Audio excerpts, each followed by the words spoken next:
طوائف تھی، کیونکہ حدیث میں فاحشہ کا لفظ موجود ہے، یعنی جسم فروش تھی، پیسہ لیتی تھی اور اپنا جسم بیچتی تھی، بدچلن کی، زانیہ تھی، بدکار عورت تھی۔ اس نے ایک جنگل میں ایک کتے کو دیکھا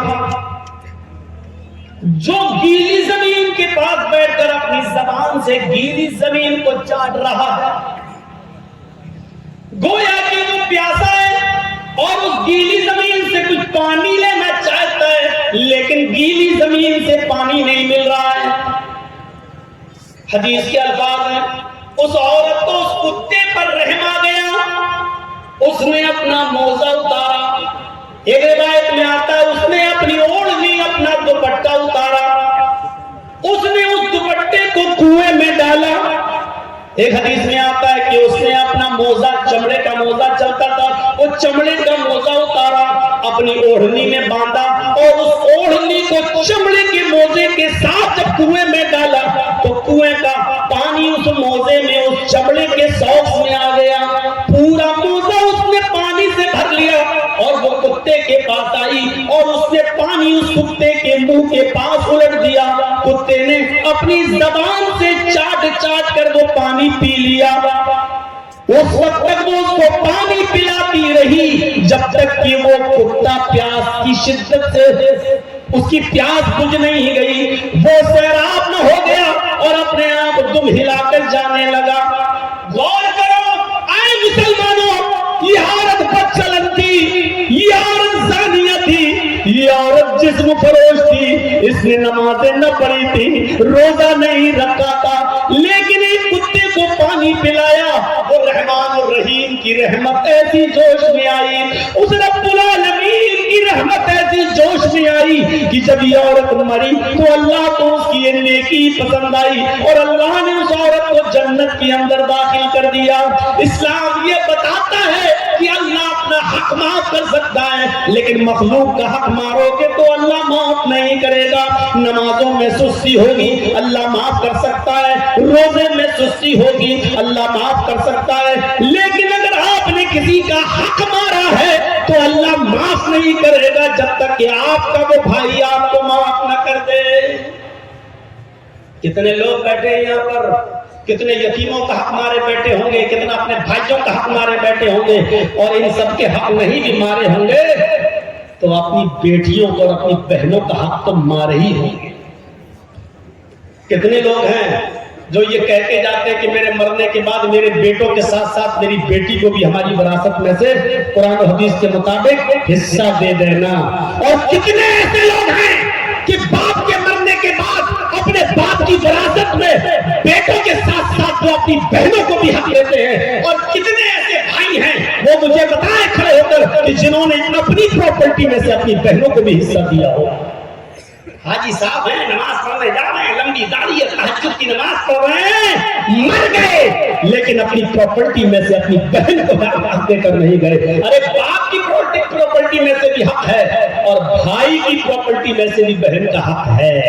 بہن کو اللہ تعالیٰ نے لڑکی کو ہر طریقے سے حق دیا ہے، باپ بھی اپنی بیٹی کو دے گا، بھائی اپنی بہن کو دے گا، شوہر بھی اپنی بیوی کو دے گا، اور بیٹا ہے تو وہ بھی اپنی ماں کو، بیٹے کی پراپرٹی میں سے ماں کو بھی حق ملے گا۔ ایک عورت چاروں طرف سے حقدار ہے، سمجھ رہے؟ جیسے میری ایک بہن ہے، وہ میرے باپ کی وراثت سے بھی حصہ پائے گی، اور جرجیز کو جو حصہ ملا ہے یا جو ہم نے کمایا ہے، خریدا ہے، پراپرٹی بنائی ہے، جرجیز کی پراپرٹی میں سے بھی وہ حقدار ہوگی، اور وہ جس شوہر کے ساتھ رہتی ہے اس شوہر کی پراپرٹی میں سے بھی اس کو ملے گا، اور اس کا جو بیٹا ہے، بیٹا اگر زمیندار ہے، جائیداد کا مالک ہے یا کسی حصے کا حقدار ہے تو اس میں سے بھی اس کی ماں یعنی میری بہن اس میں سے بھی حصہ پائے گی۔ غور کرو، اسلام نے عورت کو اتنی بلندیوں سے نوازا ہے، یہ میڈیا کے لوگ جو چھاپتے ہیں اور بھاگتے پھرتے اور کہتے ہیں کہ اسلام نے ظلم کیا ہے، ظلم کیا ہے، ظلم، یہ ظلم نہیں ہے۔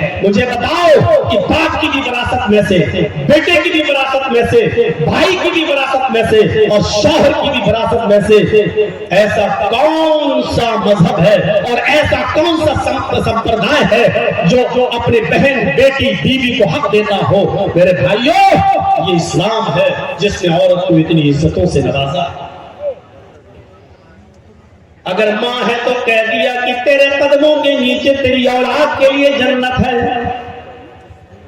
اگر بیوی ہے تو کہہ دیا جو تم کھاؤ وہ اپنی بیوی کو کھلاؤ, جو تم پہنو وہ اپنی بیوی کو پہناؤ. خبردار اپنی بیوی کے گال پر کبھی تھپڑ مت مارنا. ایک عورت کو کیسی عزت دی جا رہی ہے. اگر وہ کسی کی بیوی ہے تو کہا جا رہا ہے خبردار اس کے گال پر کبھی تھپڑ مت مارنا.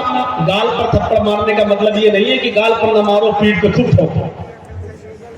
تو مولانا صاحب کو کہہ رہے ہیں گال پہ مت مارو, اس کا مطلب گال کے علاوہ جہاں چاہو وہاں مار سکتے ہو. گال کو بولنے کا مطلب یہ ہے کہ سب سے زیادہ نازک حصہ یہ گال ہوتا ہے, یہاں ماریں گے ہو سکتا ہے کہ اس نے اپنے آپ کو بچایا اور آنکھ میں ہاتھ لگ جائے, انگلی چلی جائے اور اس کی آنکھ پھوٹ جائے. تو جب اتنے نازک جگہ پر مارنے کا حق نہیں دیا ہے تو عورت کو مارنے کا مطلب یہ نا گال پر کہ کہیں نہ مارو. کسی کنڈیشن نے دیا ہے اجازت, ہم اس طرف ابھی نہیں جانا چاہتے ہیں, پرمیشن دی ہے کسی کنڈیشن میں, لیکن اس میں بھی اتنے احتیاط کے ساتھ کہ تم ہلکی پھلکی مار سکتے ہو, وہ بھی جب آپ کی بیوی آپ کے منع کرنے کے باوجود اور پنچایت کا فیصلہ ماننے کے باوجود بھی آپ کے علاوہ کسی دوسرے مرد کو اپنے بستر پہ بلاتی ہے اور اس کے ساتھ رنگ رلیاں مناتی ہے اور سمجھانے کے باوجود بھی نہیں مانتی ہے, تو اب ایک آخری راستہ یہ ہے کہ اس کو ہلکی پھلکی مار سکتے ہو, لیکن اس وقت بھی گال پر نہیں, اور اتنی بھی نہیں کہ پیٹھ پر لکڑی اور ڈنڈوں کے نشان بن جائیں, اتنا بھی نہیں. اور جب آپ کی اس مار سے بھی وہ راستے پہ نہ آئے تب آپ طلاق کے بارے میں سوچیں, اور اس میں بھی مہلت دی کہ ڈائریکٹ 3 طلاقیں مت دو, طلاق ڈائریکٹ اس کو بندوق کی 3 گولی اس کے اوپر مت دھمک دو کہ بیچاری کی جان ہی چلی جائے. اس کنڈیشن میں بھی بتایا کہ اس کو 1 طلاق دو جب وہ حالت طہر میں ہو, باقی کی حالت میں ہو, اور پھر سوچنے اور سمجھنے کا موقع دو, اور پھر جب وہ دوسرا مہینہ آئے اور پھر وہ دوسرے مہینے تک نہیں مانتی ہے, پھر بھی حرکتیں کر رہی ہے, اور دوسرے مہینے میں جب وہ حالت طہر میں حیض سے پاک ہو جائے تب آپ اس کو دوسری طلاق دے سکتے ہو. یہ بہت لمبا ایک عرصہ ہو, ابھی اتنا موقع دیا ہے کہ ایک کمزور دل کی عورت ڈر جائے گی نہیں, اتنا اب تو آخری رہ گئی ہے. تیسرے مہینے میں جہاں تیسری طلاق دی, ہم ہمیشہ کے لیے حرام ہو جائیں گے, میرے بچوں کا کیا ہوگا, یہ سوچنے اور سمجھنے کا پورا موقع دیا ہے. اس سے پہلے اگر وہ مان جاتی ہے تو آپ بھی مان جاؤ اور اس کو اپنی بیوی کی شکل میں قبول کر لو, سویکار کر لو. میرے بھائیوں, بہت سنجیدہ مذہب ہے اسلام. اسلام کے اندر پورے کے پورے داخل ہونے کا مطلب یہ ہے کہ اس نے جن کاموں کے کرنے کا حکم دیا ان کاموں کو کرو, اور جن کاموں سے روکنے کا حکم دیا ان سے رک جاؤ. یہی ہے اسلام. حضرت معاذ ابن جبل فرماتے ہیں کہ اللہ کے نبی صلی اللہ علیہ وسلم نے مجھے 10 باتوں کی نصیحت فرمائی, مجھے 10 باتوں کی وصیت فرمائی.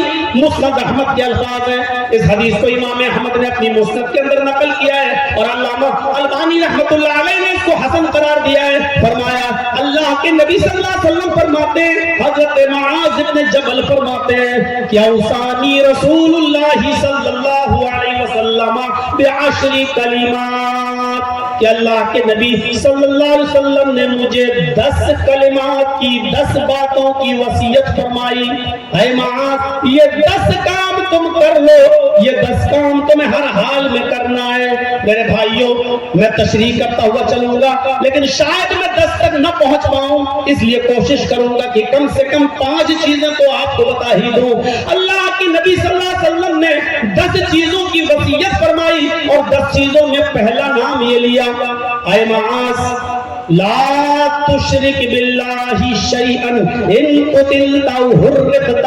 اے معاذ, تم کبھی کسی بھی حال میں اللہ کے ساتھ شرک مت کرنا, اللہ کے ساتھ کسی کو شریک مت ٹھہرانا, اللہ کے ساتھ کبھی کسی بھی حال میں کسی کو شریک مت کرنا. ان قتلت او حرقت, اگرچہ تمہیں قتل کر دیا جائے یا تمہیں آگ میں جلا دیا جائے. ارے بھائی 1 گھنٹہ ہو گیا بولتے ہوئے, اب تو بیٹھ جاؤ صحیح سے.